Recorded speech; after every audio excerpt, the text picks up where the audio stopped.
Hello, I'm Tony Robinson.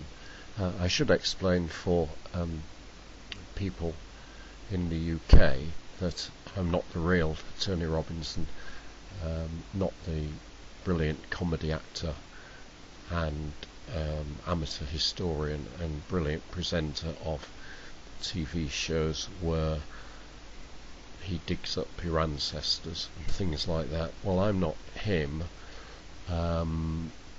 In fact, most people think I'm George Clooney,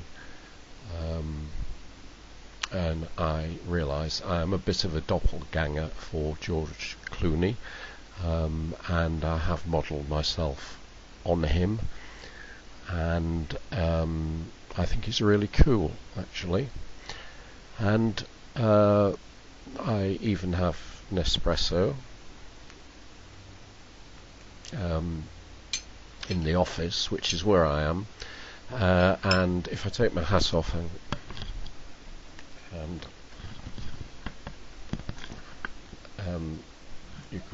you'll be able to see that there's a striking resemblance to George Clooney, but that's not the reason I'm speaking to today. The very nice people at the Portfolio Careers Advisory Service have asked me to talk to you in the series about careers and my career as a literary agent.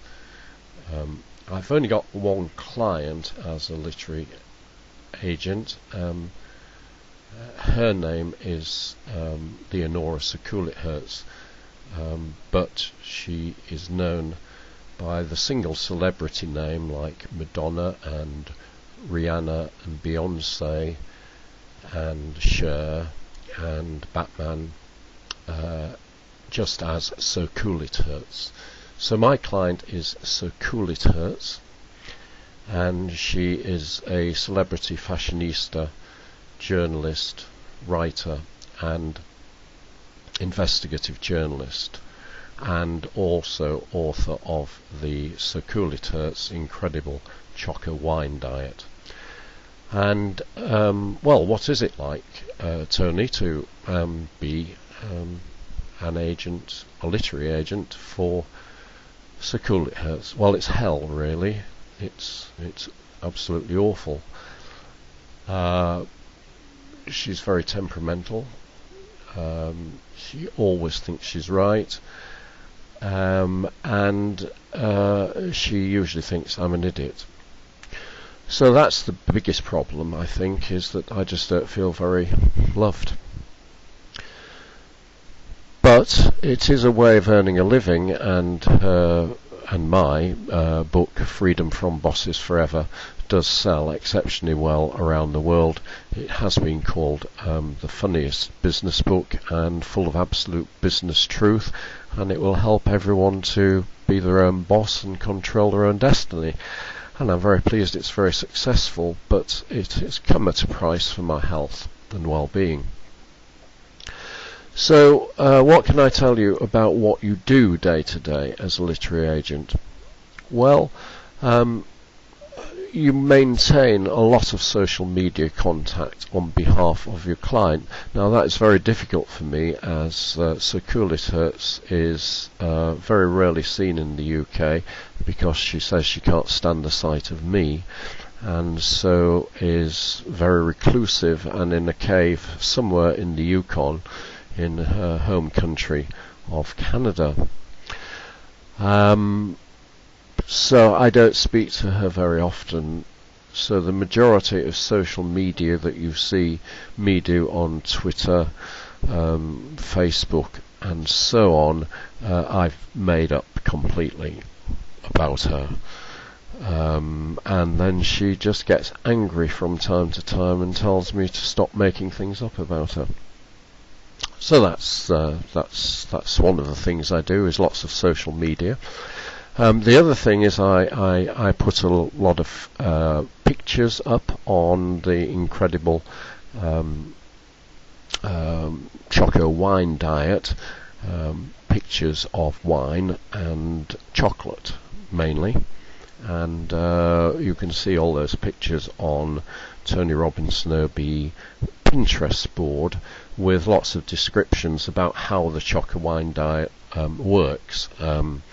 And it works by the science behind it is about calorie neutral an effect kind of thing between the wine and the dark chocolate, and as long as you have twice as much red wine as you have dark chocolate, or vice versa, you get this calorie neutral effect. I don't know quite how it works, but it certainly does, and people swear by it. It's absolutely fantastic, and you can cheat a little bit on it, so you don't necessarily need to have wine at breakfast. You can double up on the wine at lunch and evenings and various things. So anyway, I do lots of things regarding putting pictures that inspire people on the Choco-Wine diet.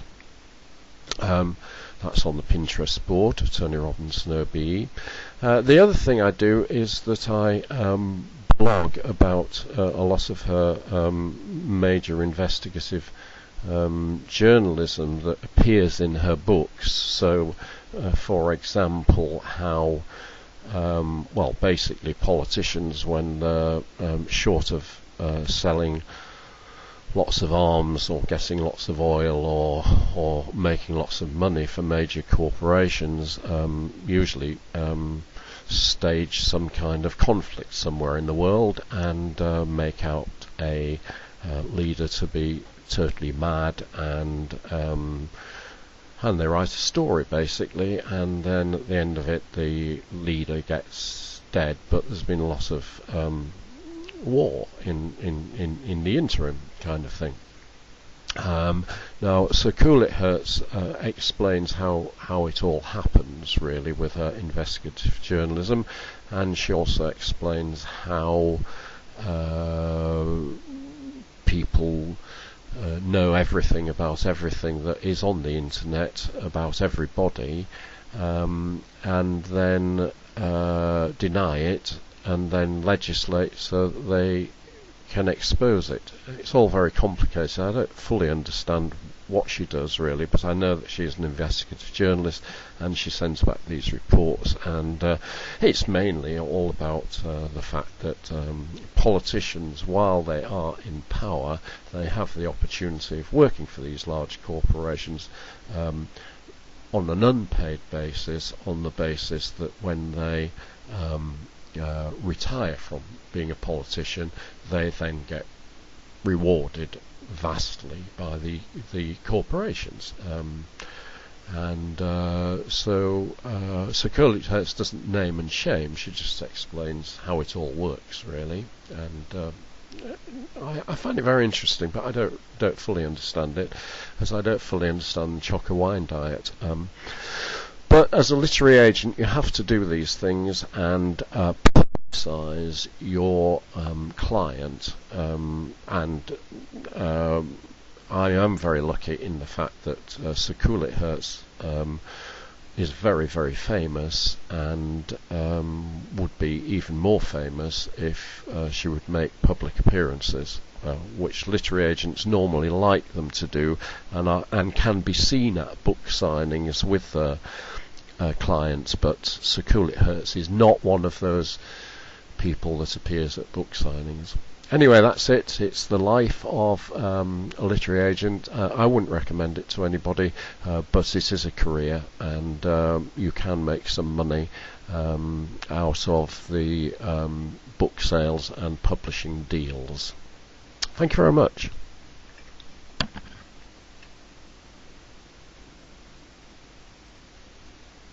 One other thing I was going to do for you is that you have to be something of an entertainer to be a literary agent, because you have to introduce your client and various things. So I thought I'd just finish with a little bit of entertainment. I'm going to introduce you to Bad Habit.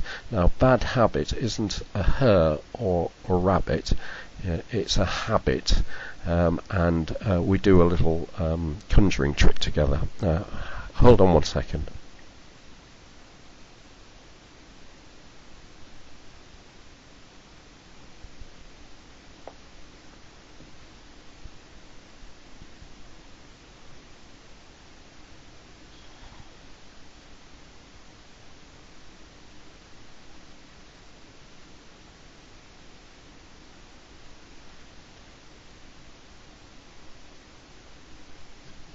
Bye bye.